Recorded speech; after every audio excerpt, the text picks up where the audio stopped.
Young and dynamic lady police officer. పేరు Feba David. DCP north zone team, Hyderabad city police.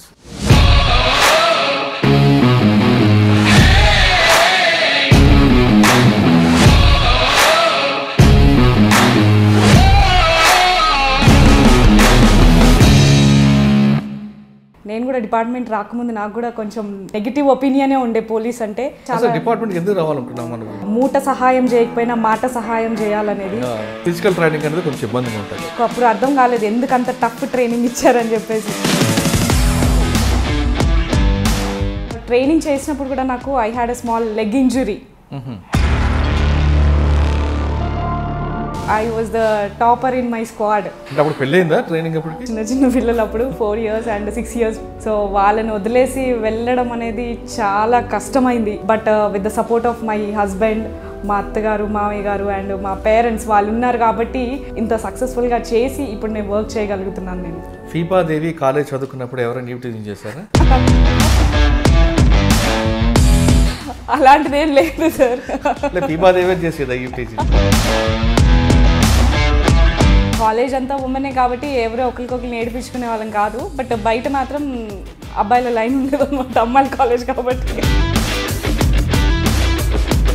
మహిళా బాధితులు ఏడ్చుకుంటూ మొగుడు కొట్టాడని అటువంటి వాళ్ళు చూసినప్పుడు మీలో మహిళా శక్తి బయటకు వస్తుందా?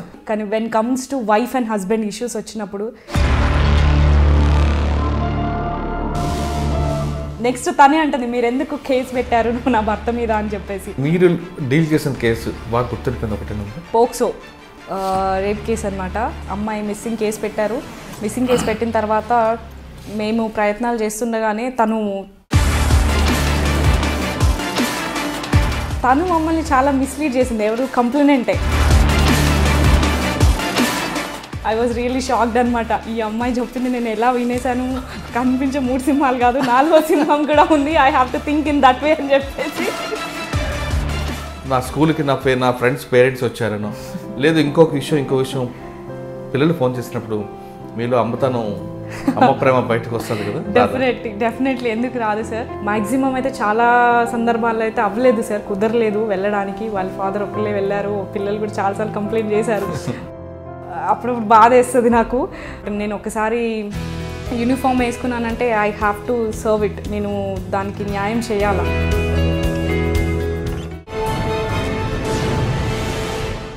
Welcome to crime diaries. ఈ వారం మన guest young and dynamic lady police officer. పేరు Feba David. DCP north zone team, Hyderabad city police. Feba గారు పోలీస్ డిపార్ట్మెంట్కి ఎందుకు వచ్చారు? పోలీస్ స్టేషన్లో రిసెప్షన్లో ఉన్నప్పుడు బాధితులు పోలీస్ స్టేషన్కి వస్తే ఆమె ఏ విధంగా రిసీవ్ చేసుకున్నారు, ఆ రిసీవింగ్లోనే వాళ్ళ బాధ సక్కే మర్చిపోతారనేది సీనియర్ ఆఫీసర్లు ఎక్కువ చెప్తుంటారు. సాధారణంగా పోలీస్ స్టేషన్కి వచ్చే బాధితులు ముందు వాళ్ళ కష్టాన్ని పూర్తిగా చెప్పాలనుకుంటారు. ఆ కష్టం వినే ఓపిక ఫీబాకు ఉందంటూ సీనియర్ ఆఫీసర్లకు కితాపిస్తుంటారు. ఆ వినడంలోనే సగం బాధను మర్చిపోతారు. దాంతో పూర్తిగా కోఆపరేట్ చేయడంతో కేసు ఇన్వెస్టిగేషన్ చాలా ఈజీ అవుతుందంటారు. కేవలం రిసెప్షన్లోనే ఫీబా కాకుండా ఇన్వెస్టిగేషన్ పార్ట్ అంటే ఇంటిగ్రిటీలో కూడా, అంటే కంప్లైంట్ దగ్గర నుండి ఛార్జ్ షీట్ వరకు ఇంటిగ్రిటీలో కూడా ఆమె ఖచ్చితంగా బాగా పనిచేస్తారంటూ సీనియర్ ఆఫీసర్లు ఆమెకి చెప్తుంటారు. అలాంటి ఫీబా గారు ఈరోజు మన గెస్ట్. ఆమెను అడిగి పోలీస్ డిపార్ట్మెంట్లోకి మహిళలు వస్తాయి అంటే ఐపీఎస్ ఆఫీసర్లు రావడం వేరు, గ్రూప్ 1 ఆఫీసర్లు రావడం వేరు, కానిస్టేబుల్ లెవెల్లో రావడం వేరు.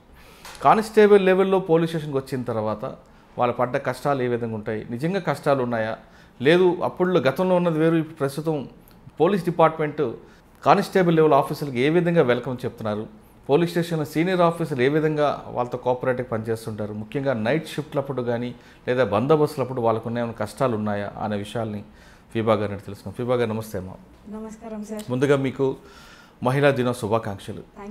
మీలాంటి వాళ్ళందరూ కూడా డిపార్ట్మెంట్ రావాలని మేము కోరుకుంటున్నాం. మీలాంటి యంగ్ ఆఫీసర్లు డిపార్ట్మెంట్కి వస్తే ఇంకా ప్రజల్లో మంచి పేరు వస్తుంటుంది. ముఖ్యంగా మహిళలకి పోలీస్ డిపార్ట్మెంట్ రావాలంటే ఒక అపోహ ఉండేది గతంలో. సాధారణంగా పోలీస్ డిపార్ట్మెంట్ నైట్ డ్యూటీలు ఉంటాయని లేదా బందోబస్తులు చాలా ఇబ్బందులు ఉంటాయని రకరకాల అపోహలు ఉండేవి. కొంచెం సీనియర్ ఆఫీసర్లు మహిళల్ని వివక్ష చేస్తారని అటువంటివన్నీ గతంలో ఉండి ఇప్పుడు అంతా మారిపోయిన ట్రెండ్ కూడా.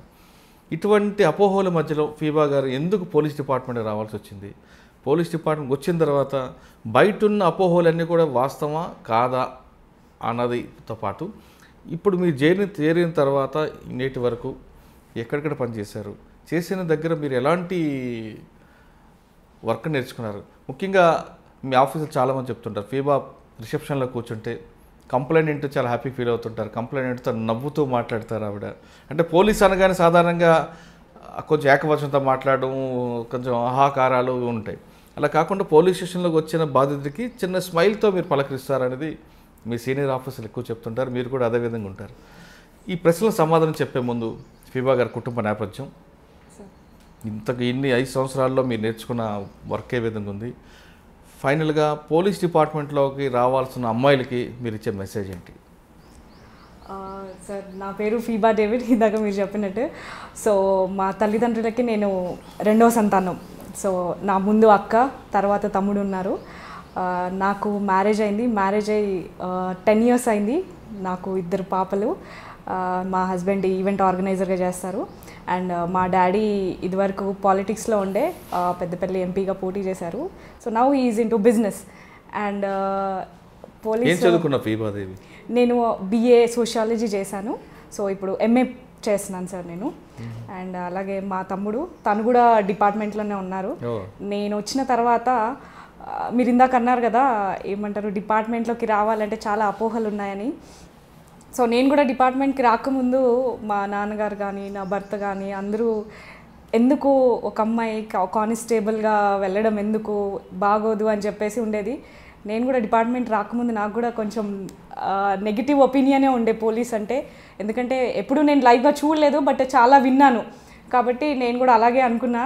కానీ ఒకసారి నేను డిపార్ట్మెంట్కి వచ్చిన తర్వాత దట్ ఈస్ కంప్లీట్లీ రాంగ్ అనేది మేము వర్క్ చేసే విధానాన్ని బట్టే చాలామందికి అర్థమవుతుంది అనుకుంటా. సో నేనైతే చాలా డిపార్ట్మెంట్ ఎందుకు రావాలనుకున్నాం, మనకు BA చేసావు, ఇంకా చాలా జాబ్స్ ఉంటాయి కదా. యాక్చువల్లీ నాకు పబ్లిక్కి సర్వ్ చేయడం అనేది చిన్నప్పటి నుంచి నాకు ఇంట్రెస్ట్ అనమాట. ప్రజలకి నేను డైరెక్ట్గా వెళ్ళి సర్వ్ చేయాలి. సో ఏ డిపార్ట్మెంట్లో నేను ఎక్కడికి వెళ్ళి వర్క్ చేసినా మళ్ళీ పోలీస్ దగ్గరికి రావాల్సి వస్తుంది. సో అది ఏదో నేను పోలీస్ అయ్యాను అనుకో, so I can directly connect to people. వాళ్ళ బాధలు వినొచ్చు, నేను సహాయం చేయొచ్చు కొంతవరకు అయినా కానీ. సో అంటారు కదా, మూట సహాయం చేయకపోయినా మాట సహాయం చేయాలనేది. సో అలా మన పోలీస్ డిపార్ట్మెంట్లో మనము ఏది ఇవ్వలేము, కానీ వాళ్ళకి ధైర్యం అనేది మనం చెప్పగలుగుతాం. మేమున్నామనే ధైర్యం చెప్పగలుగుతాం. ఇదివరకంటే ఉమెన్ లేరు డిపార్ట్మెంట్లో, చాలా తక్కువ. ఒక పోలీస్ స్టేషన్కి ఒకరే ఉండేవారు. కానీ మన తెలంగాణ ప్రభుత్వం వచ్చిన తర్వాత 33% అనేది ఉమెన్కి ఇచ్చారు. డీజీ గారు పోరాడారు 33% ఉమెన్ కావాలని. నిజంగా ఇప్పుడు ఒక్కొక్క పోలీస్ స్టేషన్లో దాదాపు ఒక 10-15 మెంబర్స్ కన్నా ఎక్కువ మహిళలు ఉంటున్నారు. రౌండ్ ద క్లాక్ ప్రతి 24 గంటలు మా మహిళలు కూడా మెన్తో పాటు వర్క్ చేస్తున్నారు. నిజంగా ఈ తెలంగాణ ప్రభుత్వానికి చాలా థ్యాంక్స్ చెప్పాలి. మేము కూడా దేంట్లో తక్కువ కాదని మమ్మల్ని తీసుకున్నందుకు. పోలీస్ ట్రైనింగ్ అయిన తర్వాత, ట్రైనింగ్ అనేది ఫస్ట్ పార్ట్ తీసుకోండి. మీరు సెలెక్ట్ అయ్యారు ట్రైనింగ్ అయినప్పుడు, ట్రైనింగ్లో ఫిజికల్ ట్రైనింగ్ అనేది కొంచెం ఇబ్బందిగా ఉంటుంది. మీరు అది ఆ కాన్సెప్ట్ని, ఆ సబ్జెక్ట్ని ఏ విధంగా మీరు ఫేస్ చేశారు? ఫిజికల్ ట్రైనింగ్ యాక్చువల్గా నాకు చాలా ఇష్టమైనది. కాకపోతే అక్కడికి వెళ్ళాక తెలిసింది అది చాలా కష్టం అని చెప్పేసి. I was an NCC cadet అనమాట. నేను NCC చేశాను. బట్ ఎంత NCC చేసినా కానీ చాలా టఫ్ ట్రైనింగ్ ఇచ్చారు మాకు. మా ట్రైనింగ్ అంతా అప్పాలో జరిగింది. అయితే నాకు అప్పుడు అర్థం కాలేదు ఎందుకు అంత టఫ్ ట్రైనింగ్ ఇచ్చారని చెప్పేసి. సో డిపార్ట్మెంట్ లోపలికి మనం వర్క్ చేసిన తర్వాత అంతకన్నా టఫ్ సిచ్యువేషన్స్ మనం ఫేస్ చేయాలి కాబట్టి ఇవి ఫేస్ చేస్తే మీకు అవి చాలా ఈజీగా ఉంటాయని చెప్పేసి అప్పుడు చెప్పారు ట్రైనింగ్లో. But when we came in to the department work చేసినప్పుడు మాకు అర్థమైంది నిజంగా ఆ ట్రైనింగ్ అనేది మాకు చాలా ఫిజికల్గా కానీ మెంటల్గా కానీ చాలా యూజ్ అయిందనమాట. చాలామంది ట్రైనింగ్ చేయలేక కొంతమంది ట్రైనింగ్ నుంచి కూడా వెళ్ళిపోయిన వాళ్ళు కూడా ఉన్నారు. బట్ దాన్ని ధైర్యంగా ఫేస్ చేసాం. అండ్ ట్రైనింగ్ చేసినప్పుడు కూడా నాకు I had a small leg injury అయింది. సో అందరూ అన్నారు she can't do, put back చేసేద్దాం తనని అని చెప్పేసి. But I was the topper in my squad last ఫైనల్స్లో. సో నేను అనుకున్నాను చేయలేదు అని అన్నందుకన్నా నేను చేసి చూపించాలి అని చెప్పేసి చేశాను with the support of all my instructors. ట్రైనింగ్లో అనిపించలేదా ఎందుకురా ఈ ఉద్యోగం వెళ్ళిపోదాం హ్యాపీగా ఇంటికని? అంటే అప్పుడు పెళ్ళయిందా ట్రైనింగ్? అప్పటికి పెళ్ళయింది సార్. పిల్లలు చిన్న పిల్లలు అప్పుడు 4 years and 6 years పిల్లలు. సో వాళ్ళని వదిలేసి వెళ్ళడం అనేది చాలా కష్టమైంది. అనిపించింది నాకు. బికాజ్ పిల్లల్ని చూడకుండా అన్ని రోజులు ఉండడం అనేది చాలా కష్టంగా అనిపించింది. But with the support of my husband, మా అత్తగారు, మామయ్య గారు అండ్ మా పేరెంట్స్ వాళ్ళు ఉన్నారు కాబట్టి, అంత ధైర్యంగా వాళ్ళు నాకు బ్యాక్ సపోర్ట్ ఇచ్చారు కాబట్టి నేను ఆ ట్రైనింగ్ ఇంత సక్సెస్ఫుల్గా చేసి ఇప్పుడు నేను వర్క్ చేయగలుగుతున్నాను. నేను సాధారణంగా కొంతమంది మహిళలకి పెళ్ళి కాకముందు ఫిజికల్ ఫిట్నెస్ వేరే ఉంటుంది, పెళ్ళి అయిన తర్వాత ఫిజికల్ ఫిట్నెస్ కొంచెం తగ్గే అవకాశం ఉంటుంది. దాంతో వాళ్ళు అనుకుంటారు పెళ్ళి అయింది, 2 పిల్లలు ఉన్నారు, ఇంకా నేనేం చేయగలను అని భావించే కొంతమంది మహిళలు ఉంటారు. కానీ వాళ్ళకి అటువంటి భావన ఉన్న వాళ్ళకి ఫీబా ఎటువంటి సమాధానం? ఎందుకంటే 2 పిల్లల తర్వాత మీరు ఫిట్నెస్ కాపాడుకుంటూ వచ్చారు. సార్ ఫిట్నెస్ అనేది ఏంటి అంటే మ్యాక్సిమం మనము డే టు డే మన రొటీన్ లైఫ్లో ఫుడ్ స్కిప్ చేస్తూ ఉంటాం. ఇప్పుడు యాజ్ ఏ హౌస్ వైఫ్, నేను దీనికి ముందు డిపార్ట్మెంట్కి రాకముందు నేను హౌస్ వైఫ్. సో నేను నా ఫ్యామిలీకి ఎలాగా food daily time to time ఇస్తాను, నేను కూడా అదే టైంకి ప్రాపర్గా తీసుకున్నానంటే చాలా. అది ఇంకా స్పెషల్గా డైట్ ఏం అవసరం లేదు ఉమెన్కి. సో మనం డే టు డే లైఫ్లో మనం చేసే వర్క్ ఎక్కువ ఉంటుంది. ఒక మహిళ అనగానే షీఈ్ అన్ ఏమంటారు most important role in the family. అందరినీ చూడడమే తన పని కాదు, మనని మనం కూడా చూసుకోవాలి అనేదే నేను చెప్తాను. How we take care of our family, we should take care of our all cells also. So అలా చేసినప్పుడు డెఫినెట్లీ ఫిట్గా ఉంటారు, హ్యాపీగా ఉంటారు. ఫిజికల్ ఫిట్నెస్ ఉన్న తర్వాత కూడా పిల్లలు ఉన్నారు, మాకు బాధ్యతలు ఉంటాయి. అందులో మీరు అన్నట్లుగా హౌస్ వైఫ్ అని కానీ చాలా బాధ్యతలు ఉంటాయి. కుటుంబం, అత్తగారు, మామగారు, ఆడపడుచులు రకరకాలు ఉంటాయి. ఇందులో వచ్చిన తర్వాత ఇంకేం ఉద్యోగం చేస్తామలే అని భావించే వాళ్ళు కొంతమంది మహిళలు ఉంటారు. అటువంటి మహిళలకి మీరు ఇచ్చే మెసేజ్ ఏంటి? అంటే వాళ్ళకి ఉద్యోగం చేయాలి, వాళ్ళు సంపాదించుకోవాలి, వాళ్ళకి ఆలోచన ఉంటాయి, కానీ ఈ మానసికంగా వాళ్ళు కొంత వీక్ కనిపిస్తుంటారు. మన పిల్లలు 2 ఉన్నారు, మన కుటుంబం అని ఆ విధంగా భావించే మహిళలకి మీరు ఇచ్చే మెసేజ్ ఏంటి? యాక్చువల్గా ఏంటిదంటే ఒక ఉమెన్ పెళ్ళి కాకముందు she will have so many goals. నేను ఇది అవ్వాలి, అది అవ్వాలి. పెళ్ళి అయ్యాక ఇంకా పిల్లలు ఉన్నాక చాలామంది కృంగిపోతారు, నేను చేయలేను, నా వల్ల కాదు అనేది. దీనికి ఫస్ట్ మనకి చాలా important family support is important. ఒక హస్బెండ్ కానీ, ఒక అత్తగారు కానీ, మామయ్య కానీ వాళ్ళు ఖచ్చితంగా మనకి సపోర్ట్ చేయాలా. They should encourage. అంటే మీరు ఇది చేయాలనుకుంటున్నారు కాబట్టి మ్యాక్సిమం ఏంటిదంటే అందరూ డిస్కరేజ్ చేస్తారు. అలా చేయకుండా వాళ్ళకు కూడా ఒక డ్రీమ్స్ ఉంటాయి, వాళ్ళకు కూడా ఒక గోల్స్ ఉంటాయి. వాళ్ళు ఎంకరేజ్ చేసినప్పుడు వాళ్ళు తక్కువగా ఆలోచించుకోరు, మోటివేట్ చేసుకోవాలి. అలాగే వేరే వాళ్ళు మనని మోటివేట్ చేయడం కాకుండా మనల్ని మనం కూడా ఎప్పుడు మోటివేట్ చేసుకుంటూ ఉండాలి. మనం ఎందుకు తక్కువగా ఉండాలి, వీ షుడ్ డూ అనేది చేయాలి. సో మనం ఫిట్గా ఉండడమే కాకుండా మన గోల్స్ మనం రీచ్ అవ్వడమే కాకుండా we will be an inspiration to our kids. మన పిల్లలకి కూడా మనం ఇన్స్పిరేషన్గా ఉండగలుగుతాం. సో ఎప్పుడు కానీ ఒక మహిళ తనని తాను తక్కువ అంచనా వేసుకోకూడదు అనేది నేను చెప్తాను. అండ్ దీనికోసం family support is 100% sir. Right. Training అయిన తర్వాత ఫస్ట్ పోస్టింగ్ ఇక్కడ సార్, నేను ట్రైనింగ్ అయిన తర్వాత నా ఫస్ట్ పోస్టింగ్ వచ్చేసి నేను మహంకాళిలో చేశాను. నేను ఒక 1 year నేను మహంకాళిలో చేశాను. నేను పోస్టింగ్ వచ్చిన వెంటనే ఆల్ బందోబస్త్ డ్యూటీస్ ఒక 1 year చాలా హెక్టిక్ అవర్స్ టుగెదర్ నిల్చోవాల్సి వచ్చేది. ప్రెసిడెంట్ బందోబస్త్, వైస్ ప్రెసిడెంట్ బందోబస్త్, సీఎం బందోబస్త్. అంటే అంతలా స్ట్రెయిన్ అవుతాం అనేది అప్పుడు తెలియలేదు మాకు. 1 year మొత్తం బందోబస్త్ duties, petro car, blue colt. So మన ఏరియా గురించి అవగాహన, అంటే కొత్తగా పోలీస్ స్టేషన్కి వచ్చాం కాబట్టి అసలు మన ఏరియా ఏంటి, మనం ఎలా ఉంటాం ఏంటి అనేది అవగాహన ఉండదు. సో లిమిట్స్ అంటే ఈ పర్టికులర్ ఏరియా ఇంత లిమిట్లో ఉంటుంది అనేది మనకి తెలియదు. సో దాని గురించి నేర్పించడం కానీ, బందోబస్తులు వేయడం ఏంటిదంటే వర్క్ నేర్పించడం. సో మనకి ఎంత ఓపిక ఉందనేది అక్కడే తెలుస్తుంది. ఒక సీఎం రూట్ బందోబస్తు అనుకో, వైస్ ప్రెసిడెంట్ బందోబస్తు అనుకో సార్, ఒక 3 hours ముందు మేము వెళ్ళి ఉండాల్సి వస్తుంది.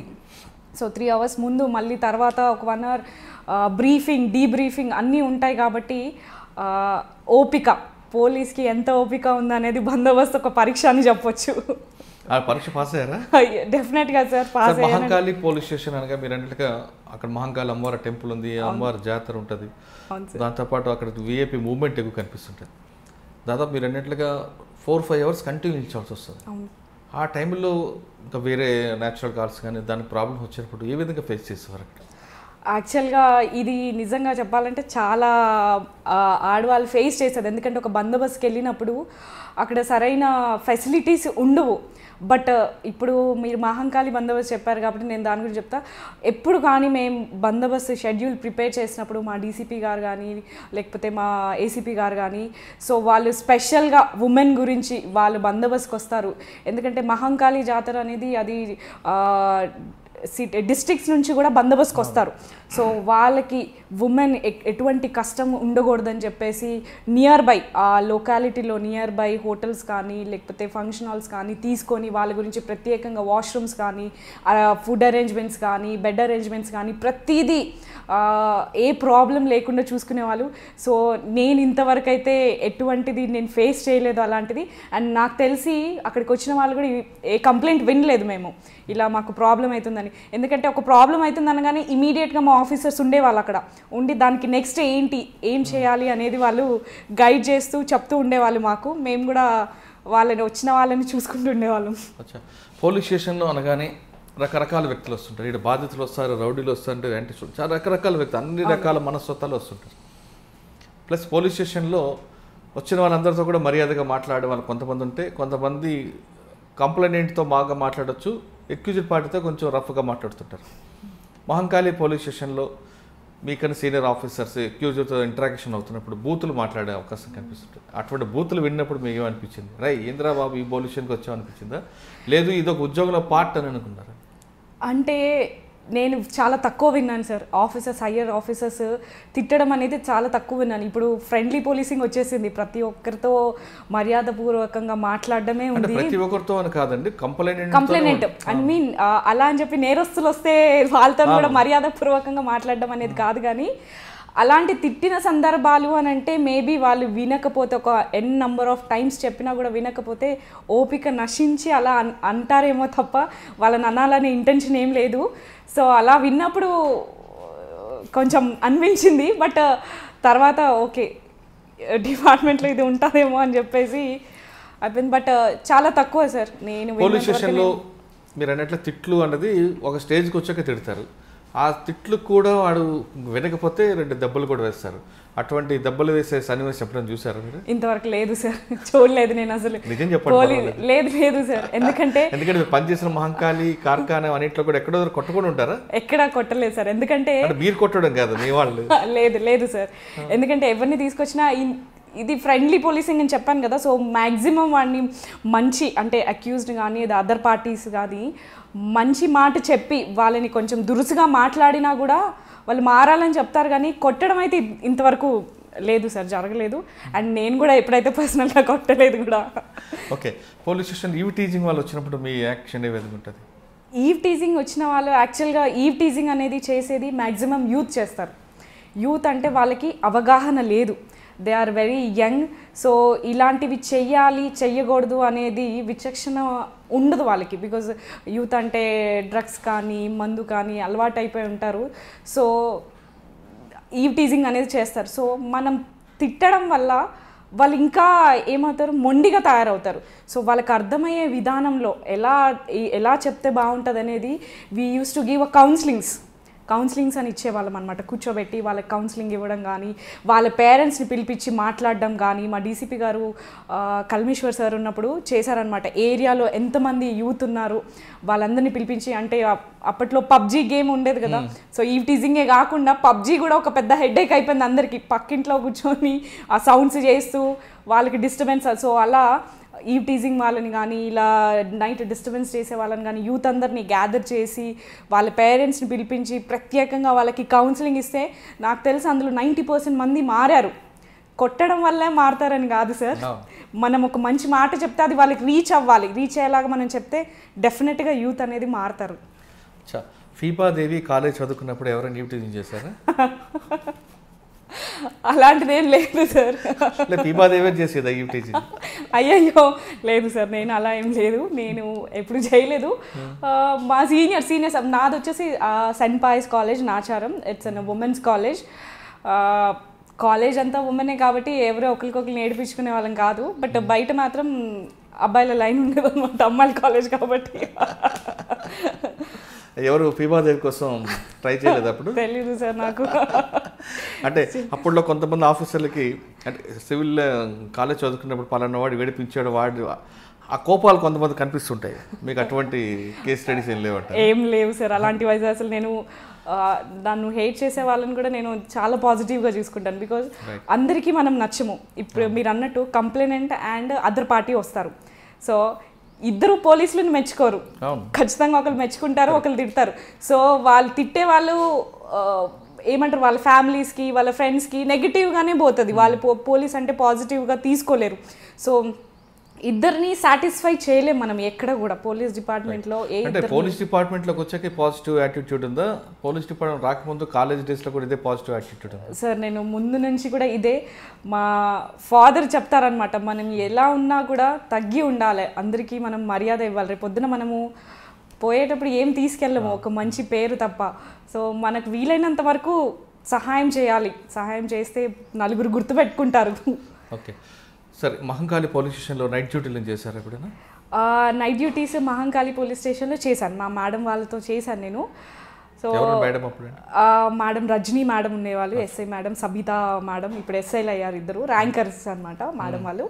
సో వాళ్ళతో పాటు చేశాను. అలాగే నేను మహంకాళి తర్వాత కార్ఖానాలో చేశాను నేను. ఓకే, మహంకాళి పోలీస్ స్టేషన్లో నైట్ డ్యూటీలు అంటే ఫీల్డ్లో నైట్ డ్యూటీలు, అది స్టేషన్లో నుండి నైట్ డ్యూటీలు? లేదు, ఫీల్డ్లో ఉండేవాళ్ళం అనమాట. మేడం వాళ్ళు వెళ్ళినప్పుడు వాళ్ళతో పాటు మేము కూడా ఉండి, ఒక ఉమెన్ ఆఫీసర్ కాబట్టి మేము కూడా ఉండి ఏరియా ప్యాట్రోలింగ్ అనేది బీట్ ఉండేది, ఏరియా బీట్ ఉండేది. సో వెళ్ళే వాళ్ళం, ప్యాట్రోలింగ్, లాట్ చెకింగ్ కానీ అలాంటివి చేస్తూ ఉండేవాళ్ళం మేము. అంటే నైట్ డ్యూటీ అప్పుడు నిద్ర రావడం, కొంచెం కన్ఫ్యూషన్ ప్రాబ్లమ్స్ ఫేస్ చేశారా? యాక్చువల్గా డెఫినెట్గా ఫేస్ చేస్తాం సార్ అది. ఎందుకంటే మెన్ ఆఫీసర్స్ కంటే 3 షిఫ్ట్స్ ఉంటాయి వాళ్ళకి, compulsory day by day night duties ఉంటాయి కాబట్టి దే ఆర్ అలవాటు అయిపోయింది వాళ్ళకి. బట్ చాలా సింపుల్గా అనేస్తారు పోలీసులు, నైట్ డ్యూటీలో నిద్రపోతారు లేకపోతే డ్యూటీ చేయరు అని చెప్పేసి బయట వాళ్ళు. బట్ నైట్ డ్యూటీ చేయడం అనేది దట్ ఈస్ నాట్ అంత ఈజీ ఏం కాదు సార్. బికాజ్ మార్నింగ్ 10 o'clock వస్తే నెక్స్ట్ డే మార్నింగ్ 10 o'clock వెళ్తాం ఇంటికి. అంటే ఒక 24 hours మేము వర్క్ చేయాలి అని అంటే నిద్రపోకుండా ఉండాలి, అలర్ట్గా ఉండాలి ఏరియాలో అని అంటే అది చాలా కష్టం. సో ఒక 1-2 times కష్టం అనిపించింది సార్. బట్ తర్వాత that is our responsibility, duty కాబట్టి డెఫినెట్గా చేసాం మేము. ఇబ్బంది పడ్డా కూడా మేము ఇబ్బంది నుంచి ఓవర్కమ్ ఎలా అవ్వాలనేది నేర్చుకున్నాం మేము. మహంకాళి తర్వాత ఎక్కడికి వచ్చాము? నేను కార్ఖానాలో చేశాను sir. Right, Karkhana police station first time మేము చూసారు. రిసెప్షన్లో కూర్చోవడం సార్, వచ్చిన వాళ్ళతో పొలైట్గా మాట్లాడడం. అంటే జనరల్గా పోలీస్ డిపార్ట్మెంట్ ఇప్పుడు మారుతూ ఫస్ట్ రిసెప్షనే ప్రయారిటీ చూపిస్తున్నాను. అంటే పోలీస్ స్టేషన్ ఇమేజ్ పెంచేది రిసెప్షన్ కౌంటర్ కాబట్టి. మీ దగ్గరకు వచ్చిన వాళ్ళు మాట్లాడేటప్పుడు మీరు నవ్వుతూ వాళ్ళతో మాట్లాడితే వాళ్ళ సగం బాధ తగ్గిపోతుంది అనేది చెప్తుంటారు. మీ నవ్వులో వాళ్ళ బాధ సగం తగ్గిపోతుందని నిజంగా భావించారా, లేదు వాళ్ళు మనం ఎంత చెప్పినా వీళ్ళు మారరు అనే విధంగా ఉన్నది? దీనికన్నా ముందు మా డీజీ గారి గోల్ అనమాట ఏంటిది, 1 state 1 service 1 experience for all the citizens at all the time. అంటే మనము ఇక్కడ కార్ఖానా పోలీస్ స్టేషన్ అనే కాదు, ఈ తెలంగాణ స్టేట్లో ఏ పోలీస్ స్టేషన్కి వెళ్ళినా రిసెప్షన్, రిసీవింగ్ మెథడ్ అనేది ఒకటేలాగా ఉండాలి. సో పోలీస్ డిపార్ట్మెంట్లో కూడా వర్క్ బర్డెన్ అని పెరిగిపోయింది కాబట్టి దాన్ని ఏం చేశారంటే వర్క్ని డివైడ్ చేశారు. 17 verticals కింద డివైడ్ చేశారనమాట. 17 verticalsలో రిసెప్షన్ అనేది front face of the police station అని చెప్పొచ్చు. ఎందుకంటే అక్కడ మనం ఎలా రిసీవ్ చేసుకుంటామో మన ఇన్వెస్టిగేషన్ అలా అంత స్మూత్గా ఉంటుంది. సో ఏ పోలీస్ స్టేషన్కి ఫస్ట్ ప్రయారిటీ కింద రారు sir, we are the last priority. Police అనేది చివరిగా వాళ్ళు వచ్చే ఆప్షన్ అనమాట. సో అలా వచ్చినప్పుడు మేము ఎంపథెటికల్గా అంటే వాళ్ళ బాధని మేము అక్కడ కూర్చోబెట్టి వాళ్ళు కంప్లీట్గా ఏం ఫీల్ అవుతున్నారు, అసలు వాళ్ళు పోలీస్ స్టేషన్ ఎందుకు వచ్చారు. కొంతమంది కొట్లాడుకొని వస్తారు, కొంతమంది హస్బెండ్ ఇష్యూస్తో వస్తారు. సో అలా వచ్చినప్పుడు వాళ్ళు చెప్పింది మనం వినాలా. ఫస్ట్ వాళ్ళు చెప్పింది మనం వింటే కంప్లైనెంట్ ఈస్ హ్యాపీ, సాటిస్ఫైడ్ అనమాట. అక్కడే 100% సాటిస్ఫై అవుతారనమాట. సో వాళ్ళు విన్న తర్వాత చాలామంది కంప్లైనెంట్స్ ఏంటంటే మనము రిసీవ్ చేసుకునే విధానాన్ని కూడా, అంటే ఒకవేళ ఒక మహిళ కనుక దెబ్బలతో వచ్చిందనుకో ఆమెను కూర్చోబెట్టి ఫస్ట్ ఏమైందమ్మా అని మనం అడగలేం. సో ఫస్ట్ తనకి ఏం కావాలి, సో మెడికల్ ఎమర్జెన్సీ మేము మెడికల్ పంపిస్తాం, తనని ఫస్ట్ ట్రీట్మెంట్ చేయించి తర్వాత ఇఫ్ రిక్వైర్డ్ మేమే వెళ్ళి స్వయంగా స్టేట్మెంట్ తీసుకొని వస్తాము. లేకపోతే తను పోలీస్ స్టేషన్కి రాగలిగితే తను వచ్చి కంప్లైంట్ ఇస్తుంది. లేదు తను బాగానే ఉంది పిల్లలతో వచ్చింది అనుకో, we offer them some water, పిల్లలు ఉంటే బిస్కెట్స్, బికాజ్ తను చెప్పలేదు పిల్లలు డిస్టర్బ్ చేస్తున్నప్పుడు. సో మేము కొంచెం తనని కూర్చోబెట్టి తను రిలాక్స్ అయ్యి కంఫర్టబుల్ అయినాక అప్పుడు మేము తన కంప్లైంట్ వింటాం. వినిన తర్వాత చాలా మటుకు కంప్లైంట్ రాయలేరు వాళ్ళు రాయిన పక్షంలో వాళ్ళ తరపున మేము రాస్తాం. మేము రాసేసి కంప్లైంట్ మళ్ళీ వాళ్ళకి చదివి వినిపిస్తాం అనమాట. అమ్మ ఇదేనా నువ్వు చెప్పింది, నువ్వు సాటిస్ఫై అయ్యా, దీంట్లో ఏమైనా మార్పులు ఉన్నాయా అని చెప్పేసి మేము అడుగుతాం. అడిగి ఆమె సాటిస్ఫై అయిన తర్వాత దాన్ని మా ఎస్హెచ్ఓ గారి దగ్గరికి తీసుకెళ్తాం. మేము తీసుకెళ్ళిన తర్వాత ఎస్హెచ్ఓ గారు దాన్ని చూసి ఆ కంప్లైంట్ ఎవరైతే డీల్ చేయగలుగుతారో ఒక స్పెషలైజ్డ్ ఆఫీసర్ పర్టికులర్ ఆఫీసర్కి ఎండోర్స్ చేస్తారనమాట. ఆ పిటిషన్ ఇస్తారు. కంప్లైంట్ అక్కడే ఉంటుంది. ఒకవేళ వైఫ్ అండ్ హస్బెండ్ ఇష్యూ అనుకో, వైఫ్ అక్కడే ఉంటారు, హస్బెండ్ కూడా అక్కడే ఉంటారు. ఇమీడియట్గా ఆఫీసర్ వస్తారు, ఎంక్వైరీ ఆఫీసర్ వస్తారు. వచ్చి వాళ్ళిద్దరితో మాట్లాడి అసలు ఏం జరిగిందని చెప్పేసి వాళ్ళతో చుట్టుపక్కల వాళ్ళ స్టేట్మెంట్స్ తీసుకొని సో తను రిపోర్ట్ సబ్మిట్ చేస్తాడనమాట మా రిసెప్షన్ ఆఫీసర్కి. సబ్మిట్ చేసిన తర్వాత అది మళ్ళీ మేము ఎస్హెచ్ఓ గారి దగ్గరికి తీసుకెళ్ళిన తర్వాత ఒకవేళ కంప్లైనెంట్ కానీ లేకపోతే ఎస్హెచ్ఓ గారు కానీ ఆ ఎంక్వైరీ మీద సాటిస్ఫై అవ్వలేదు, మళ్ళీ ఎంక్వైరీకి ఇస్తారు. అదే ఆఫీసర్కి ఇవ్వచ్చు, లేకపోతే వేరే ఆఫీసర్కి కూడా ఇస్తారు. వాళ్ళు సాటిస్ఫై అవ్వలేదు అని అంటే ఇచ్చిన తర్వాత దాన్ని బట్టి ఆ పిటిషన్ ఎలా క్లోజ్ చేయాలనేది చూస్తాం. మ్యాక్సిమం ఒక ప్రాబ్లం సాల్వ్ అయ్యేది రిసెప్షన్లోనే. ఎందుకంటే మనము అంటారు కదా, ఒక అమ్మాయి వచ్చింది చాలా బాధతో వచ్చింది. Even a cell phone ring is matter. మనం అక్కడికి వచ్చినప్పుడు ఆ అమ్మాయి తన బాధ చెప్తున్నప్పుడు ఎగ్జాంపుల్ ఆ ఫోన్ రింగ్ అవుతుంది, సస్తే గోలా లేదు అని చెప్పేసి వచ్చిన వాళ్ళకి ఏమంటారు డిస్టర్బెన్స్గా ఉంటుంది. ఈవెన్ మన ఫోన్ కూడా రిసెప్షన్లో ఉన్నప్పుడు సైలెంట్లో పెట్టుకుంటాం మేము. మా రింగ్ టోన్ కూడా వాళ్ళకి ఇబ్బందిగా ఉండకూడదు అని చెప్పేసి ఎవ్రీ టైం మా రిసెప్షన్ టేబుల్లో వాటర్ బాటిల్ అనేది కంపల్సరీ ఉంటుంది. ఎందుకంటే వీ ఆఫర్ వాటర్, వాళ్ళ కష్టంలో వచ్చారు కాబట్టి ఖచ్చితంగా మేము కూర్చోబెట్టి వాటర్ ఆఫర్ చేస్తాం. అన్నీ విన్న తర్వాత కంప్లైంట్ రాసి ఇప్పుడు మీకు చెప్పిన ప్రొసీజర్ అంతా ఫాలో అవుతుంటాం సార్. మీ దగ్గరకు వచ్చే వాళ్ళలో అంటే మహిళా బాధితులు వేరు, పురుష బాధితులు వేరు ఉంటారు. మహిళా బాధితులు ఏడ్చుకుంటూ మొగుడు కొట్టాడని లేదా ఎవరో ఒక అబ్బాయి ఏడిపిస్తున్నాడని బాగా ట్రాజడీ సిచ్యువేషన్, ప్యాథటిక్ సిచ్యువేషన్ వస్తుంటారని అందరూ రారు, కొంతమంది. అటువంటి వాళ్ళు చూసినప్పుడు మీలో మహిళా శక్తి బయటకు వస్తుందా? లేదు అంటే మీరు సాటి మహిళగా ఎమోషనల్ అవుతారా? లేదు దీని చట్ట ప్రకారం ప్రొసీజర్ తీసుకెళ్దాం అనుకుంటారా? యాక్చువల్గా మేము it's an law and order కాబట్టి అకార్డింగ్ టు లానే వెళ్ళాలి. కానీ when comes to wife and husband issues వచ్చినప్పుడు వెంటనే ఎఫ్ఐఆర్ చేయడం కానీ వాళ్ళని కొట్టడం కానీ అలాంటివి ఏమి చేయం. ఎందుకంటే భార్యాభర్తల బంధం అనేది వెరీ స్ట్రాంగ్ రిలేషన్షిప్, అది ఎవరు విడదీయలేరు దాన్ని. సో ఇప్పుడు తను భర్త కొట్టాడని కోపంలో వచ్చిన నెక్స్ట్ తనే అంటుంది మీరు ఎందుకు కేసు పెట్టారు నువ్వు నా భర్త మీద అని చెప్పేసి. సో ఫస్ట్ అండ్ సెకండ్ స్టేజ్లో మేము కౌన్సిలింగ్ ఇస్తాం. సో మా దగ్గర లా అండ్ ఆర్డర్లో మేము ఒకవేళ ఉమెన్ ఆఫీసర్స్ ఉన్నారు, ఎస్ఐ అండ్ ఎబో ర్యాంక్ వాళ్ళు ఉన్నారు, వాళ్ళు కౌన్సిలింగ్ ఇస్తారు. ఒకవేళ వాళ్ళ కౌన్సిలింగ్కి వెళ్ళకపోతే మహిళా పోలీస్ స్టేషన్స్ కూడా ఉన్నాయి. మన పల్లె పద్మ మేడం గారు ఉన్నారు ఇన్స్పెక్టర్ మన మహిళా పోలీస్ స్టేషన్కి. ఇమీడియట్గా మేము అక్కడికి డైవర్ట్ చేస్తామన్నమాట. ఎందుకంటే వాళ్ళకి అవగాహన లేదు. ఇప్పుడు భార్యాభర్తలు కొట్లాట అంటే అది ఆవేశంలో కోపంలో వచ్చేస్తారు వాళ్ళు. ఒకసారి కౌన్సిలింగ్ ఇచ్చిన తర్వాత వాళ్ళు సెట్ అయిపోయి మేడం మేము హ్యాపీగా ఉన్నాం మేడం అని చెప్పి కాల్ చేసిన వాళ్ళు కూడా ఉన్నారు. సో మాకు చాలా హ్యాపీ అనిపిస్తుంది. అలా వెంటనే కేసు పెట్టేసేయండి అన్నంత కోపంగా ఉన్న వాళ్ళు కూడా కౌన్సిలింగ్కి సెట్ అయ్యి వాళ్ళు హ్యాపీ లైఫ్ లీడ్ చేస్తుంటే నిజంగా చాలా హ్యాపీ అనిపిస్తుంది సార్. ఆ సాటిస్ఫాక్షన్ అనేది మాకు చాలా సంతోషాన్ని ఇస్తుంది అనమాట. అంటే ఫ్యామిలీ మ్యాటర్లో మీరు అనేట్లా కౌన్సిలింగ్ ఇంపార్టెంట్, భార్యాభర్తల బంధం అనేది కలపడం అనేది మీకు డ్యూటీ, విడగొట్టడం అనేది మీకు సెకండ్ ప్రయారిటీ. సెకండ్ సార్, అది లాస్ట్. కానీ ఈవ్ టీచింగ్లో మీ దగ్గరకు వస్తారు, మేడం నాకు పలానా వ్యక్తి ఈవ్ టీచింగ్ చేస్తున్నాడు, నన్ను ఏడిపించాడు లేదా మిస్బిహేవ్ చేస్తాడు అని ఏడ్చుకొని ఒక అమ్మాయి వచ్చింది అనుకోండి.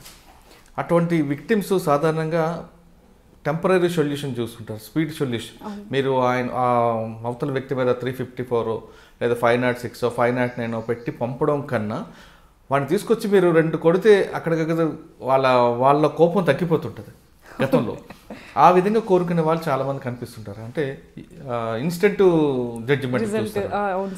అటువంటి కేసుల మీదకి వచ్చినప్పుడు మీలో మహిళగా అరే ఎంత దారుణంగా ఏడిపించాడా అని తీసుకొచ్చి 2 చెంపలు వాయిస్తారా, లేదు 354 లేదా 509 పెట్టి పంపిస్తారా? యాక్చువల్గా అయితే అలా వచ్చారు సార్. ఎందుకంటే వాళ్ళకి మీరు 2 కొట్టండి అంటే వాళ్ళు సాటిస్ఫై అవుతారు, కంప్లైంట్ అనే వాళ్ళు సాటిస్ఫై అవుతారు కొడితే. సో అప్పుడు మేము కంప్లైంట్ చెప్తాం, ఇప్పుడు 2 దెబ్బలు కొడితే మీరు సాటిస్ఫై అవుతారు, బట్ ఇప్పుడు మీరు వెళ్ళిపోతారు, ఇంకొక పర్సన్ వస్తారు తను ఏడిపించడానికి, ఇంకొక అమ్మాయి దొరుకుతుంది. సో ఇది అక్కడితో ఆగాలి అని అంటే ఎఫ్ఐఆర్ అనేది కంపల్సరీ ఇంపార్టెంట్. దాని ఇంపార్టెన్స్ అనేది మేము కంప్లైంట్కి చెప్పి తనకి అర్థమయ్యేలా చెప్పి, సో కొట్టడం అనేది అయితే ఇప్పటివరకు జరగలేదు సార్. కంపల్సరీ మేము according to the procedure we follow that. So రాసిన తర్వాత సో అలాగే ఆ ప్రొసీజర్ ప్రకారం ఏం చేయాలా, మీరు అన్నట్టు 354 వేయాలా, 506 వేయాలా, 509 వేయాలా, సో తర్వాత ఫర్దర్గా ప్రొసీడ్ అవుతాం. కొంతమంది వస్తారు కానీ they don't want to reveal there details.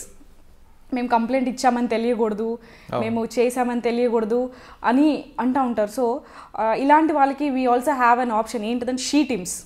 So మేము లా అండ్ ఆర్డర్ మా పోలీస్ స్టేషన్ పరిధిలో జరిగినప్పుడు ఖచ్చితంగా మేము తీసుకుంటాం. అలానే కాకుండా తనకి ఇంకా సెక్యూర్డ్గా ఉండాలా, నేను ఇక్కడ ఇవ్వను, నేను షీ టీమ్స్లోనే ఇస్తానని అంటారు. సో షీ టీమ్స్లో ఇస్తే ఏంటంటే the complaint details are very secured. So ఎవరికి చెప్పరు, తనని పిలిచి కౌన్సిలింగ్ ఇచ్చి మాట్లాడి పంపిస్తూ ఉంటారు. సో అలాంటి సందర్భాలు కూడా జరిగినాయి అన్నమాట. సో ఇక్కడ అమ్మాయి కొడితేనే సాటిస్ఫై అవుతుందంటే దానికి మేము కూర్చోబెట్టి తనకు కూడా కౌన్సిలింగ్ ఇచ్చేసి కొట్టకుండా తను ఎలా చేయాలి ఫర్దర్గా, ఇప్పుడు నిన్నే కాదు నీతో పాటు చేసే మహిళలని ఇలా హరాస్ చేసేదాన్ని ఎలా ఆపాలి అనేది తనకి చెప్పి మేము అలాగా అంటే తనకి అర్థమయ్యేలా చెప్తాం. కొడితే మారరు, కొడితే ఇప్పుడు 2 దెబ్బలకి తను మారిపోతాడేమో ఈ మూమెంట్కి, తర్వాత తను మళ్ళీ సేమ్ ఫాలో అవుతాడు కదా, పోలీసులు ఏం చేశారు అనే ఒక క్వశ్చన్ అనేది తను రైజ్ అవుతుంది. సో అలా కాకుండా మనం ఉన్నాం, అమ్మాయిలని ఏమన్నా అంటే మేము ప్రొటెక్ట్ చేస్తాము, మేము ఉన్నాము అనే ధైర్యం ఇవ్వాలి అని అంటే డెఫినెట్లీ అకార్డింగ్ టు లానే మేము వెళ్ళాలి, ప్రొసీజర్ ప్రకారమే వెళ్ళాల్సి ఉంటుంది.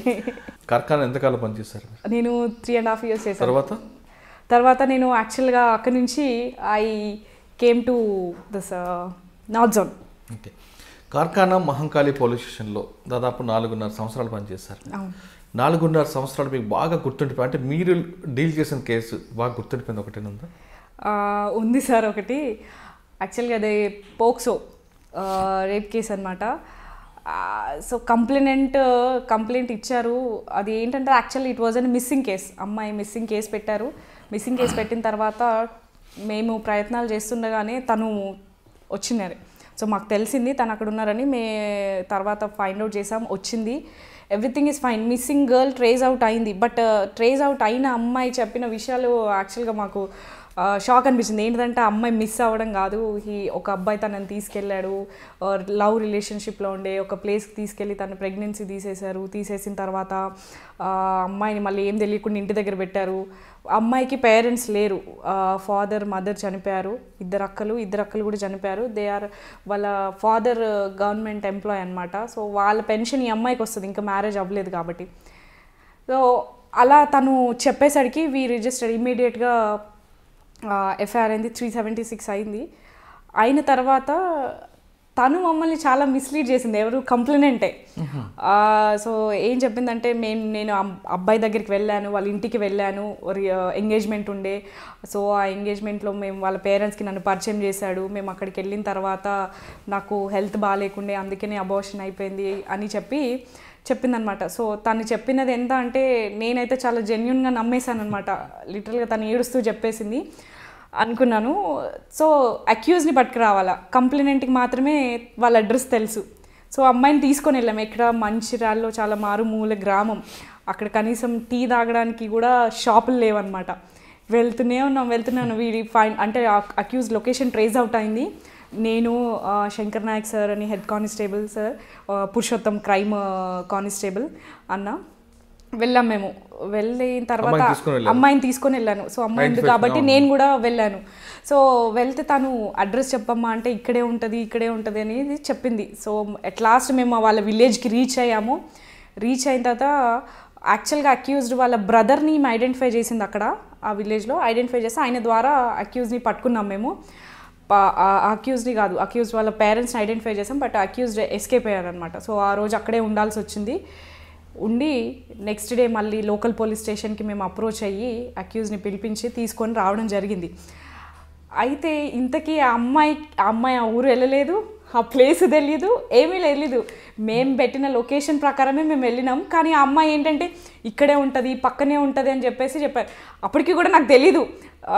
తను ఇంకా వెళ్ళింది అలాగే అనుకున్నాం. తర్వాత లోకల్ వాళ్ళ హాస్పిటల్ ఎక్కడికి వెళ్ళారు ఏంటి అనేది మాట్లాడేసాం. అవన్నీ తీసుకొని we came back to Hyderabad. Karkhana police స్టేషన్కి వచ్చాం.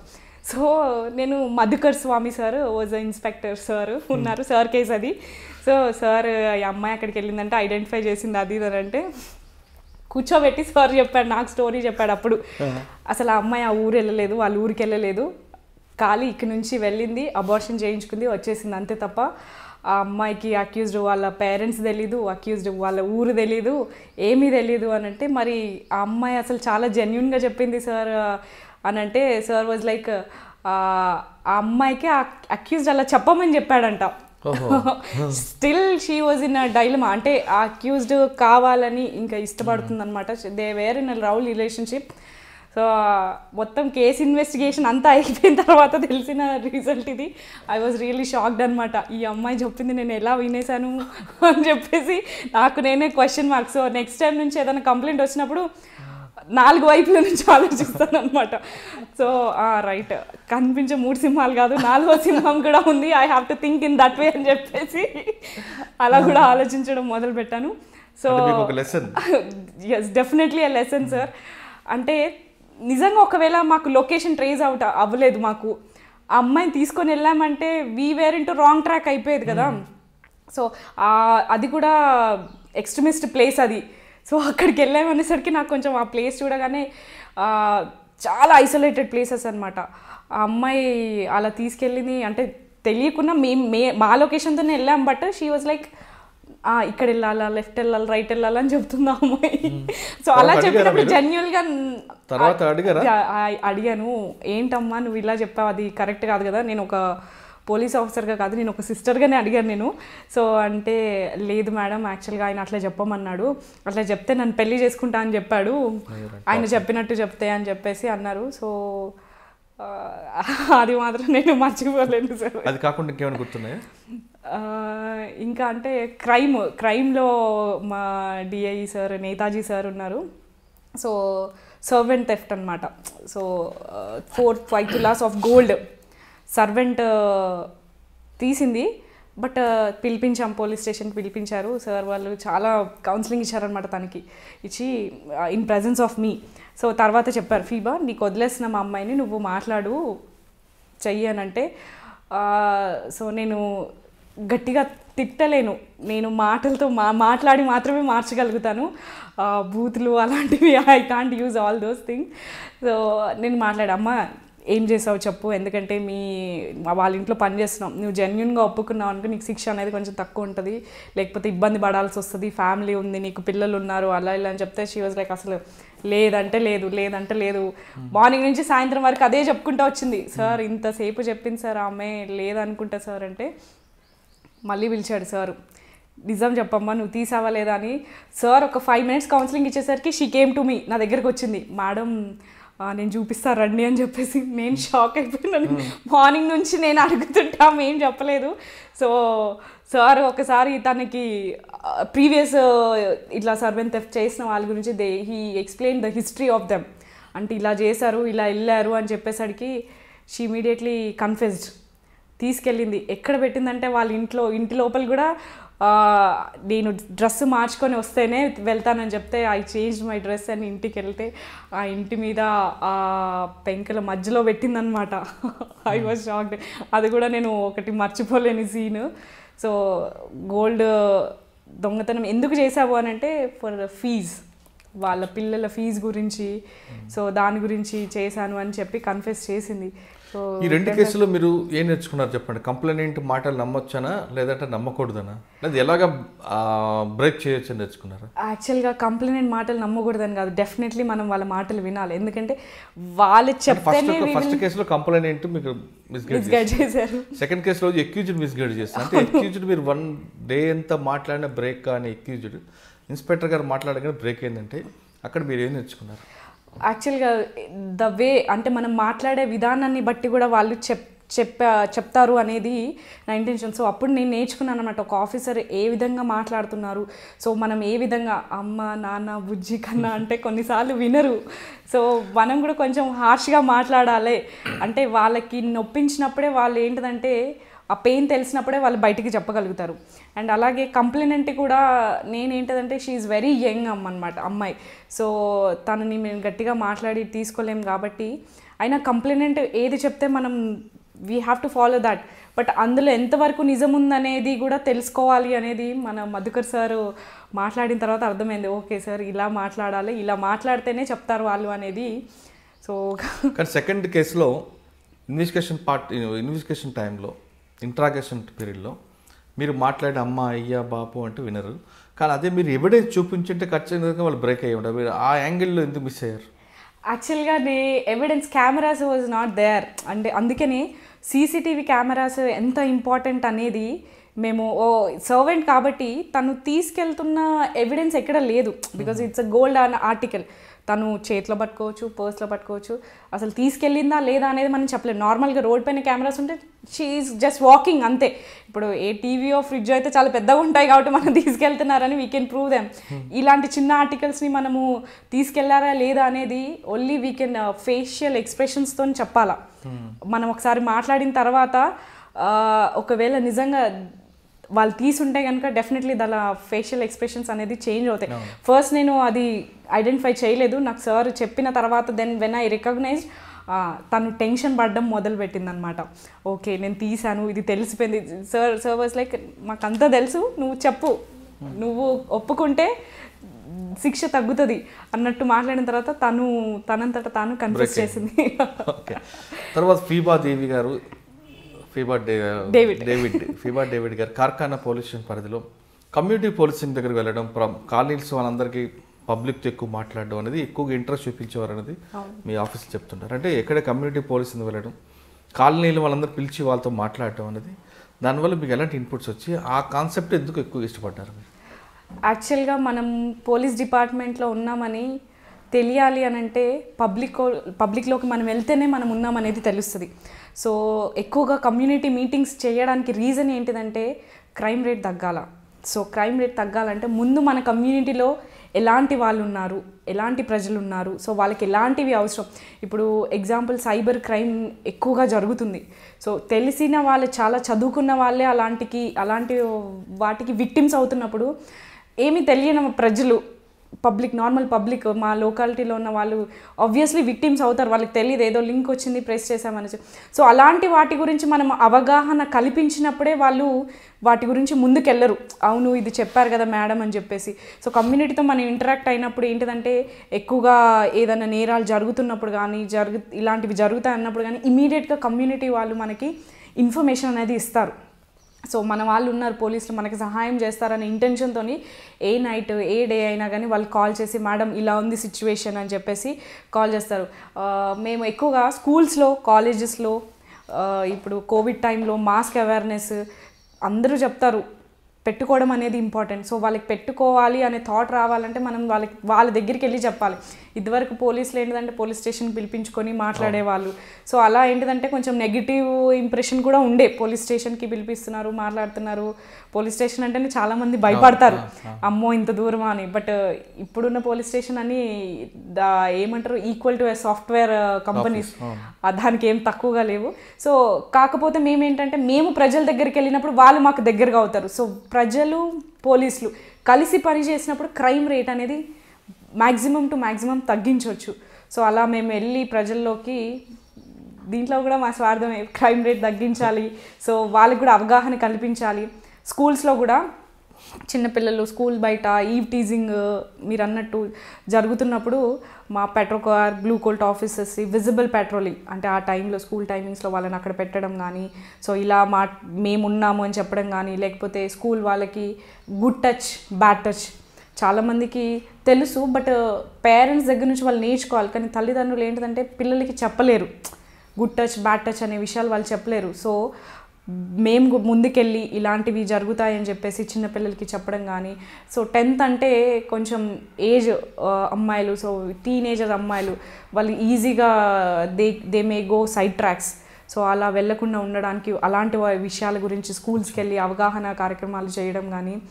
అండ్ ఇలా మేము కమ్యూనిటీలో దగ్గర అయ్యామంటే it completely depends upon the SHO గారు, స్టేషన్ హౌస్ ఆఫీసర్ గారు. వారి ఇన్స్ట్రక్షన్స్ మేరకు, అంటే నా కమ్యూనిటీ బాగుండాలి, నా కమ్యూనిటీలో ఉన్న ప్రజలు, అంటే నా ఏరియాలో ఉన్న ప్రజలు హ్యాపీగా ఉండాలి, క్రైమ్ ఫ్రీ ఏరియాగా ఉండాలి అని తనకు అనిపించినప్పుడే ఇలాంటి కార్యక్రమాలు చేస్తారు. సో ముందుకెళ్ళి ప్రజల దగ్గరికి వెళ్ళి మేము ఉన్నామనేది చెప్తా ఉంటారనమాట. స్కూల్లో పిల్లలకు దగ్గరికి వెళ్ళి గుడ్ టచ్ బ్యాడ్ టచ్ అని వాళ్ళలో చెప్పడం, వాళ్ళలో ఒక అవగాహన, ఎందుకంటే మీరు చేసిన కార్యక్రమం మంచిది. 10th ఇంటర్మీడియట్ అనగానే వాళ్ళు ఏదో రకరకాల ఆలోచన రావడం, ఎల్లోప్మెంట్ జరగకుండా మీరు ముందే వాళ్ళని జాగ్రత్త పరుస్తారు. డిపార్ట్మెంట్లోకి వచ్చాక అటువంటి ఇబ్బందులు ఏమైనా అవుతాయి, ఇలా ఏ విధంగా మీరు రియాక్షన్ అవుతారు? ఇప్పటివరకైతే అలాంటివి ఏం ఎదురవ్వలేదు. నేను వర్క్ చేసిన పోలీస్ స్టేషన్స్ నిజంగా ఐ ఫీల్ దెమ్. అయితే మా SHO గారు, సో మధుకర్ స్వామి సార్ గారు ఉండేవాళ్ళు కార్ఖానాలో ఇదివరకు. So he's equal to my father. మేము అందరూ ఉమెన్ ఆఫీసర్స్ అందరం ఒక ఫాదర్ లాగా ట్రీట్ చేస్తాము. అంటే మహిళలకి ఎంతవరకు ప్రొటెక్షన్ ఇవ్వాలి అనేది నిజంగా ఏ ఆఫీసర్ కూడా మమ్మల్ని ఒక మాట అనేవారు కాదు. అంటే అంత ఫ్రీడమ్తో పాటు అంత మాకు ఏమంటారు ధైర్యాన్ని ఇచ్చేవాడు, మేమున్నామని చెప్పేసి. ఒక్కసారి కూడా మేము ఫేస్ చేయలేదు. అలాగే మన మధుకర్ స్వామి సార్ గారు వెళ్ళిపోయిన తర్వాత రవీందర్ సార్ గారు వచ్చారు కార్ఖానాకి. He's also very good officer. అంటే మేము ఎలా ఉండాలి, టైం పంక్చువాలిటీ కానీ, ఆఫీసర్స్తో ఎలా ఉండాలి, ఆఫీసర్స్ మాతో ఎలా ఉండాలి అనేది ఎప్పుడు మానిటర్ చేస్తూ ఉండేవాళ్ళు అనమాట. సో అలా మానిటర్ చేయడం వల్ల మేము ఎప్పుడు ఎవరితో ఫేస్ చేయలేదు అలాంటిది. ఇప్పుడు నాకు తెలిసి 100% ఎవరు ఫేస్ చేయరు, బికాజ్ అంత ఏమంటారు ట్రాన్స్పరెన్సీ అనేది ఉంది డిపార్ట్మెంట్లో.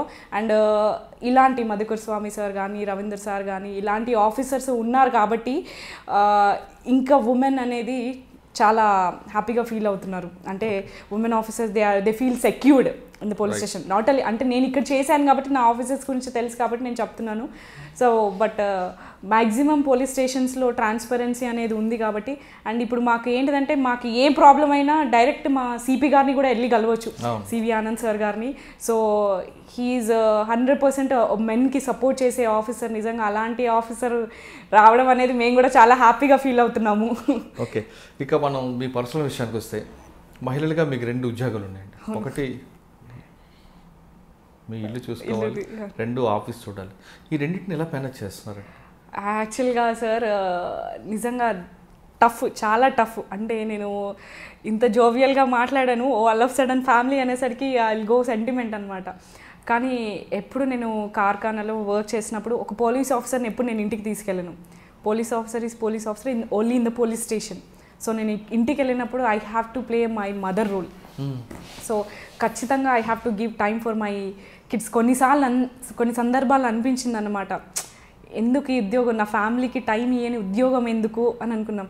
కానీ మళ్ళీ ఆ నెక్స్ట్ థాట్ ఏంటంటే, మనం ఉన్నాం కాబట్టే అందరూ చాలా సేఫ్గా వాళ్ళ ఫెస్టివల్స్ కానీ, వాళ్ళ ఇంటికి తాళలేసి వెళ్ళడం కానీ అలాంటివి జరుగుతున్నాయి. సో మనం లేకపోతే వాళ్ళు ఎలా ఉంటారు? మనం ఒక ఫ్యామిలీ గురించి ఆలోచిస్తున్నాము. So we have to think about the public కూడా మన మీద అంత డిపెండ్ అయి ఉన్నారు, పోలీసులు ఉన్నారు కాబట్టే మనం హ్యాపీగా బతకగలుగుతున్నాము అనేది వాళ్ళ థాట్స్. సో ఫ్యామిలీకి నేను ఎంత టైం ఇవ్వాలో అంత టైం ఇస్తాను నేను. అలాగే ఆఫీస్ వర్క్ కానీ ఖచ్చితంగా నేను ఒకసారి డ్యూటీకి వచ్చిన తర్వాత ఇంట్లో ఏ ప్రాబ్లమ్స్ ఉన్నా అవి ఆఫీస్కి తీసుకురాను నేను. ఇంట్లోవే, ఇక్కడవి డిపార్ట్మెంట్వే. సో చాలా కష్టం ఇది, ఎందుకంటే పొద్దున్న లేచి వంట చేయాలా, పిల్లలకి అత్తయ్య మావయ్యని చూసుకోవాలా, హస్బెండ్ చూసుకోవాలా, పిల్లల్ని చూసుకోవాలా, మళ్ళీ అలాగే నేను బాక్స్ తీసుకొని రావాలా, అండ్ పోలీస్ స్టేషన్లో మార్నింగ్ నుంచి ఈవినింగ్ వరకు వర్క్ చేయాలా, again I have to go home, మళ్ళీ కుక్ చేయాలా. సో ఒక సపోర్టింగ్ ఫ్యామిలీ ఉంటే ఏంటిదంటే కొంతన్నా మనకి బర్డెన్ అనేది తగ్గుతుంది. సో కరెక్టే అమ్మా, మీరు ఉదయం బయలుదేరుతున్నప్పుడు కానీ రాత్రి ఇంటికి బయలుదేరడం మీ చేతిలో ఉంటుంది, కానీ ఇంటికి వెళ్ళడం మీ చేతిలో ఉండదు. డెఫినెట్గా మీరు లేట్ వెళ్ళినప్పుడు మరి పిల్లలకి భోజనం అది ఎవరు చూస్తారు? యాక్చువల్గా మా అత్తయ్య మావయ్య ఉన్నారు, సో వాళ్ళు చూసుకుంటారు. ఒకవేళ వాళ్ళు లేని పక్షంలో పేరెంట్స్, మదర్ ఫాదర్ కూడా ఉన్నారు, వాళ్ళు కూడా చూసుకుంటారు. ఒకవేళ లేట్ అయితే కదా సార్, ఎప్పుడు లేటే అవుతుంది. ఎప్పుడు మేము టైంకి వెళ్ళలేదు, 10 to 5 డ్యూటీ అన్నట్టు మేము ఎప్పుడు వెళ్ళలేదు. సో రావడం మాత్రమే మా చేతిలో ఉంది. మీరు అన్నట్టు వెళ్ళడం అనేది చెప్పలేము. ఇప్పుడు మేము ఇంటికి వెళ్ళాలి, 5 o'clock ఇంటికి వెళ్ళాలనుకుంటాం. ఆ టైంలో ఒక కంప్లైంట్ వచ్చినప్పుడు అమ్మ నువ్వు రేపు రా అని మేము చెప్పలేము. ఈరోజు వచ్చారంటే వాళ్ళు ఖచ్చితంగా ఏదో బాధతోనే వచ్చారు కాబట్టి మనం ఆ బాధ అనేది వినాలా. నువ్వు రేపు రా అనంటే అక్కడ కుదరదు. కాబట్టి ఖచ్చితంగా నేను ఆగాల్సిందే, రాయాల్సిందే, చూడాల్సిందే ఆ కంప్లైంట్ని. కానీ పోలీస్ స్టేషన్లో మీరు కూర్చున్నప్పుడు మీరు అన్న చెప్పారు ఇందాక, నేను పోలీస్ అనేది పోలీస్ స్టేషన్ వరకే ఇంట్లో వైఫ్గానో అమ్మగానో ఉంటాను. కానీ పోలీస్ స్టేషన్లో మీరు మంచి డ్యూటీలు ఉన్నప్పుడు మీ పిల్లలిద్దరు ఫోన్ చేసి మమ్మీ ఇవాళ పేరెంట్స్ టీచర్స్ డే ఉంది, లేదా పేరెంట్స్ మీటింగ్ ఉంది, లేదు నా ఈరోజు నా బర్త్డే, నా స్కూల్కి నా ఫ్రెండ్స్ పేరెంట్స్ వచ్చారనో, లేదు ఇంకో విషయం పిల్లలు ఫోన్ చేసినప్పుడు మీలో అమ్మ ప్రేమ బయటకు వస్తుంది కదా? డెఫినెట్లీ ఎందుకు రాదు సార్. కానీ ఒకవేళ నేనున్న షెడ్యూల్లో అంటే ఒకవేళ ఇంపార్టెంట్ కేసు ఏదన్నా ఉంటే కనుక నేను దాదాపు ఇన్స్పెక్టర్ సార్ ఫైల్స్ చూసేదాన్ని సార్. సో ఒకవేళ ఇంపార్టెంట్ కేసు ఉంది, నేను కంపల్సరీ నా ప్రెజెన్స్ ఈస్ ఇంపార్టెంట్ అంటే కనుక డెఫినెట్గా నేను వాళ్ళ ఫాదర్కి చెప్తాను, నేను మీరు వెళ్ళండి ఇది ఒక్కసారికి, నెక్స్ట్ టైం నేను వస్తానని చెప్పి. లేదు అని అనుకో I will ask permission sir, ఒకవేళ కుదిరితే నేను వెళ్ళేసి వస్తాను sir, I will go and attend and come. ఎందుకంటే చిన్న సంతోషాలే పిల్లలు కోరుకునేది, పెద్దగా ఏం కోరుకోరు. కాబట్టి ఇఫ్ పాసిబుల్ మ్యాక్సిమం అయితే చాలా సందర్భాల్లో అయితే అవ్వలేదు సార్, కుదరలేదు వెళ్ళడానికి. వాళ్ళ ఫాదర్ ఒక్కళ్ళే వెళ్ళారు, పిల్లలు కూడా చాలాసార్లు కంప్లైంట్ చేశారు, నేను డాడీ ఒక్కరే వస్తారు నువ్వు రావు మమ్మీ అని చెప్పేసి. సో అప్పుడప్పుడు బాధ వేస్తుంది నాకు. But duty is important. నేను ఒకసారి యూనిఫామ్ వేసుకున్నానంటే I have to serve it, నేను దానికి న్యాయం చేయాలా. అలా అని చెప్పేసి నా పిల్లలకి అన్యాయం చేయాలని కాదు. సో చెప్పాను కదా, ఇఫ్ పాసిబుల్ నాకు పాసిబుల్ అయితే డెఫినెట్గా నేను వెళ్తాను సార్, లేకపోతే వాళ్ళ డాడీ పంపిస్తాను. పిల్లలు కంప్లైంట్ చేస్తుంటారు మీ మీద వాళ్ళ డాడీకి?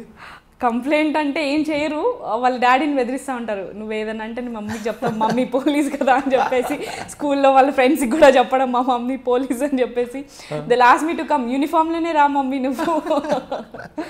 సో అంటే వాళ్ళు కొంచెం ప్రౌడ్గా ఫీల్ అవుతారు. Rank is not important for them. నేను కానిస్టేబులా ఎస్ఐ అనేది వాళ్ళకి ఇంపార్టెంట్ కాదు. యూనిఫామ్ ఈజ్ ఇంపార్టెంట్, మా mummy police, that is important for them అంతే. ఇద్దరు పిల్లలు ఎవరు ఎక్కువ అల్లరి చేస్తుంటారు? Kamaniya, Lala she's elder one, she's now 9 years, and Kamaniya she's 7 years. చిన్నది చాలా అల్లరి చేస్తూ ఉంటుంది అనమాట. ఫోన్ చేస్తుంది, ఏది జరిగినా వెంటనే చెప్పేస్తూ ఉంటుంది అనమాట. నేను ఎప్పుడు ఫ్రెండ్లీగా ఉంటాను, చాలా ఫ్రెండ్లీగా ఉంటాను, కలిసి అల్లరి చేస్తాం, మేము బయట తిరుగుతాం. సో ఇంటికి వెళ్ళినప్పుడు కంపల్సరీ నేను కూడా వాళ్ళతో పాటు ఒక అల్లరి పిల్లలాగా ఉంటాను అనమాట. సో కమనియా ఎక్కువ అల్లరి చేయడము, అందరి గురించి కంప్లైంట్ చేస్తుంది నాకు. నువ్వు చెప్పు మమ్మీ నువ్వు పోలీస్ కదా అని అంటది. ఓకే, ఇప్పుడు మీరు నెక్స్ట్ పోస్టింగ్ ఎక్కడ? మహంకాళి కార్ఖానా తర్వాత ఇక్కడ నేను SMU ఆఫీసర్గా చేస్తున్నాను, సోషల్ మీడియా యూనిట్ ఆఫీసర్గా. సో మేడం దగ్గర చేస్తున్నాను. ఏంటంటే to monitor all the Facebook, Twitter అవన్నీ మానిటర్ చేయడానికి ఒక ప్రత్యేకంగా ఆఫీసర్. అలాగే 17 వర్టికల్స్ అని ఇందాక చెప్పాను కదా సార్, దాంట్లో ఈకాప్ వర్టికల్ ఆఫీసర్గా చేస్తున్నాను. So Ramakrishna sir is incharge, మాకు అక్కడ ఇన్ఛార్జ్ సార్ ఉన్నారు. సో సార్ ఆధ్వర్యంలో నేను మేడం దగ్గర పనిచేస్తున్నాను అనమాట. So he's also super and dynamic officer. Madhukar Swamy sir లాగా ఇంకొక ఆఫీసర్ని చూసానంటే I can say Ramakrishna sir. And madam కూడా, డీసీపీ మేడం కూడా, షీఈ్ వెరీ స్వీట్ మేడం. నిజంగా చాలా పేషెన్స్ ఎక్కువ. Smiling face sir, she's very pleasing face, smile, ఎప్పుడు నవ్వుతూనే ఉంటారు. అండ్ ఎంత హ్యాపీగా ఉంటారో డ్యూటీ విషయంలో అంత స్ట్రిక్ట్గా ఉంటారు. షీ డెఫినెట్లీ ఫాలో ఎవ్రీథింగ్, ఎప్పటికప్పుడు మానిటర్ చేసే విధానం కానీ, she lost each and everything ఎలా జరుగుతుందా లేదా, కరెక్ట్గా ఉందా లేదా అని చెప్పేసి ఏరియాలోకి వెళ్ళి పెట్రోలింగ్ చేయడం కానీ. మేడం కూడా ప్రత్యేకంగా స్పెషల్గా వెళ్ళి పోలీస్ స్టేషన్స్ ఎలా వర్క్ చేస్తున్నాయని సర్ప్రైజ్ విజిట్స్ కూడా చేస్తుంది అనమాట మేడం. సో ఇఫ్ పాసిబుల్ మేడంతో పాటు మేము కూడా వెళ్తూ ఉంటాము. ఇఫ్ నాట్ ఐల్ వర్క్ అంటే మేడం చెప్పిన ఇన్స్ట్రక్షన్స్ మేరకు నేను తను ఏదైతే అవసరం ఉంటుందో ఆల్ ద నోట్స్ నేను అవి ప్రిపేర్ చేస్తూ ఉంటాను సార్. ఇప్పుడు ఓకే, ఫైనల్గా 2 questions అండి. నెంబర్ 1, ఫీబాదేవి గారికి ప్రజలకు సేవ చేయాలని యూనిఫామ్ వేసుకున్నారు. అవును సార్. మీ గోల్ ఏంటి అంటే ఇప్పుడు ఆల్రెడీ కొంతవరకు చేశారు, ఇంకా సర్వీసులు ఏం చేయాలనుకుంటున్నారు? నెంబర్ 1. నెంబర్ 2, చాలామంది మహిళలకు అపోహలు ఉన్నాయి. మీలాంటి వాళ్ళు చూసి చాలామంది డిపార్ట్మెంట్కి రావాలనుకుంటారు. అటువంటి వచ్చే వాళ్ళకి మీరు ఇచ్చే మెసేజ్ ఏంటి? సార్ ఫస్ట్ థింగ్ ఏంటంటే నాకు డిపార్ట్మెంట్కి రావాలనేదే ఇంపార్టెంట్ గోల్ అనమాట. సో డిపార్ట్మెంట్కి రాకముందు పబ్లిక్ సర్వ్ చేయాలని అన్నాను కదా, ఐ హ్యావ్ ఏమంటారు యాంకరింగ్ ఫీల్డ్, మూవీస్కి వెళ్ళాలనే ఇంట్రెస్ట్ ఉండేది. సో దాని తర్వాత మై గోల్ చేంజ్ అనమాట. మా డాడీ గారు నన్ను మోటివేట్ చేయడం కానీ, మనం ప్రజలకి సహాయం చేయాలా, వాళ్ళు నలుగురు మనల్ని గుర్తుపెట్టుకోవాలి అంటే ఆబ్వియస్లీ అందులోకి వెళ్తే మనం ఎవరిని గుర్తుపెట్టుకోరు. సో ఇందులోకి వస్తే మనం ఖచ్చితంగా గుర్తుపెట్టుకుంటారని చెప్పేసి I came in to this department. So ultimately నేను నా గోల్ రీచ్ అయ్యానని అనుకుంటాను.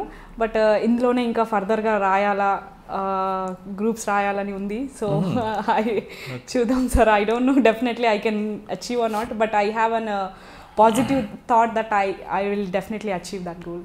సెకండ్ క్వశ్చన్ సెకండ్ క్వశ్చన్, నన్ను చూసారు కదా మీరు. సో ఆబ్వియస్లీ మనకి ఉన్న అపోహలన్నీ తప్పు. నేను చెప్పే మహిళలకి చెప్పే ఏంటిదంటే ద డిపార్ట్మెంట్ అంటే రాంగ్ అనేది 100% ఇట్ ఈజ్ రాంగ్ ఒపీనియన్. దాన్ని మార్చుకోండి. చాలా హ్యాపీగా మీరు వర్క్ చేసుకోవచ్చు, మీ ఫ్యామిలీకి కూడా టైం ఇవ్వచ్చు, మీరు డిపార్ట్మెంట్లో కూడా వర్క్ చేయొచ్చు.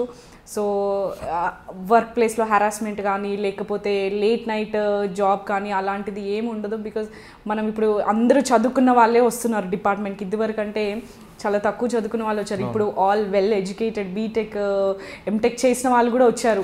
సో అలాంటి వాళ్ళకు కూడా డిపార్ట్మెంట్ అనేది వి వెల్కమ్. నిజంగా మహిళలు వస్తారంటే ఇంకా హ్యాపీగా డిపార్ట్మెంట్ వెల్కమ్ చేస్తుంది. ఎందుకంటే మహిళల అవసరం చాలా ఉంది.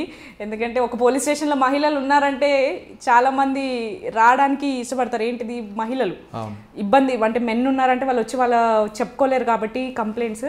మహిళలు ఉన్నప్పుడు వాళ్ళు డెఫినెట్గా వస్తారు. సో డెఫినెట్గా మీరు రావచ్చు. ఇంకొక ఇంటెన్షన్ ఏం పెట్టుకోకుండా హ్యాపీగా you can come in the department and work very happily like me. మహిళలు ఖచ్చితంగా పోలీస్ డిపార్ట్మెంట్ రండి అంటున్నారు ఫీబాదేవి గారు. ఎలాంటి అపోహలు నమ్మద్దు, ఎలాంటి భయాందోళన చెందకుండా హ్యాపీగా రండి. అసలు మనందరూ వస్తే పోలీస్ స్టేషన్ ఒక వెలుగుతుంది, బాధితులు ధైర్యంగా పోలీస్ స్టేషన్కి వస్తారంటూ ఆమె చెప్తున్నారు. రాబోయే కాలంలో మహిళలందరూ కూడా అంటే యువత అంతా కూడా పోలీస్ డిపార్ట్మెంట్ రండి, ప్రజలకు సేవ చేయండి అంటూ ఆమె వెల్కమ్ చెప్తున్నారు. ఇది ఈ వారం ఫీబాదేవి గారితో ఎక్స్క్లూజివ్ ఇంటర్వ్యూ. వచ్చే వారం మరో గెస్ట్ మళ్ళీ కలుద్దాం. అంతవరకు నమస్కారం. మీకు మరోసారి మహిళా దిన శుభాకాంక్షలు. Thank you sir. మీకు మహిళలందరికీ కూడా thank you so much sir. Thank you నన్ను ఇంటర్వ్యూ పిలిచినందుకు, నాకు ఇలాంటి అవకాశం ఇచ్చినందుకు థ్యాంక్ యూ సో మచ్. మీరు చూస్తున్నారు ఐ డ్రీమ్ న్యూస్ని. Please subscribe. I dreams. For more videos, subscribe. I dream. Please subscribe for more videos. I dream. I dream. For more videos. Subscribe, I dream. Please subscribe. Subscribe I dream channel. Do subscribe. I dream. I dream ఛానల్ని subscribe చేయండి. Do watch I Dream.